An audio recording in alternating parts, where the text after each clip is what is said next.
Hello friends, welcome back to Anshu's world. ఈరోజు నేను చూపించబోతున్న recipe ఏంటంటే పూర్ణం బూరెలు. ఎలా చేయాలో ఈ వీడియోలో చూపించబోతున్నాను, చూసేయండి. మొదటిగా శనగపప్పుని నీట్గా 2-3 టైమ్స్ వాష్ చేసుకొని నానబెట్టుకోవాలండి. అలా అయితేనే పప్పు సాఫ్ట్గా ఉడుకుతుంది, లేకుంటే ఉడకదండి, పలుకులు పలుకులు ఉంటుంది. మనకు పూరెలు చాలా సాఫ్ట్ అండ్ టేస్టీగా రావాలంటే ఇదే మెయిన్ అండి. పప్పును ముందుగానే నానబెట్టుకోవాలి. చూసారుగా, పప్పు బాగా నానింది. తర్వాత ఇప్పుడు మనం ఒక ప్రెషర్ కుక్కర్ తీసుకొని వాటిని కుక్కర్లో వేసుకోవాలండి. 2-3 విజిల్స్ వస్తే చాలు. పప్పు నానిన దాన్ని బట్టి మనకి ఎన్ని విజిల్స్ అయితే ఓకే అవుతుందో మనకు అర్థమైపోతుంది చూస్తూనే. చూసారుగా, నేను జస్ట్ 2-3 విజిల్స్ పెట్టాను అంతే. పప్పు చాలా సాఫ్ట్గా ఉడికిందండి. చూసారు కదా ఎంత సాఫ్ట్గా ఉడికిపోయిందో. అసలు పలుకులు పలుకులు లేదు. పలుకులు పలుకులు లేకుండా ఇలా అయితేనే చాలా బాగుంటుంది. నెక్స్ట్ దీన్ని స్ట్రెయిన్ చేసుకుందామండి వాటర్ని.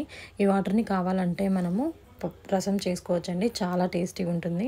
నెక్స్ట్ ఈ పప్పుని మిక్స్ చేసుకుందాము. చాలా సాఫ్ట్గా అయిపోయేలా గ్రైండ్ చేసుకోవాలి. వీడియోలో నేను చూపిస్తున్న విధంగా గ్రైండ్ చేసుకోండి.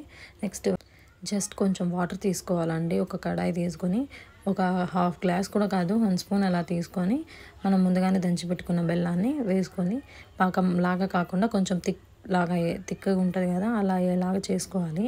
అలా అయితేనే బాగుంటుందండి. పాకంలాగా చేసుకుంటే పిండి ఇది రెండు కలిసిపోయి లూజ్గా ఉంటుంది. అలా అయితే ఉండలు కట్టవండి మనం పూర్ణాలు వేసుకునేకి.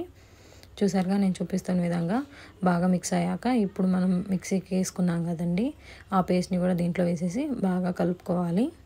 రెండు బాగా మిక్స్ అయిపోవాలండి. మనకి ఫ్లేవర్ కోసం కావాలంటే యాలక బుడ్డల్ని కూడా వేసుకోవచ్చు.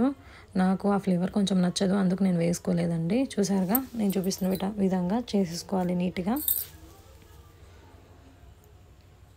బాగా రెండు మిక్స్ అయిపోయేలాగా కొంచెం చల్లారనిద్దామండి. అలా అయితేనే ఉండలు వస్తాయి, లేకుంటే రావు. దీన్ని కొంచెం సేపు పక్కన పెట్టేసి ఇప్పుడు మనకు ఉంటలు వేసేకి పిండి కావాలి కదా, దానికోసం ముందు రోజు నైటే నేను మినపప్పును నానబెట్టుకున్నానండి.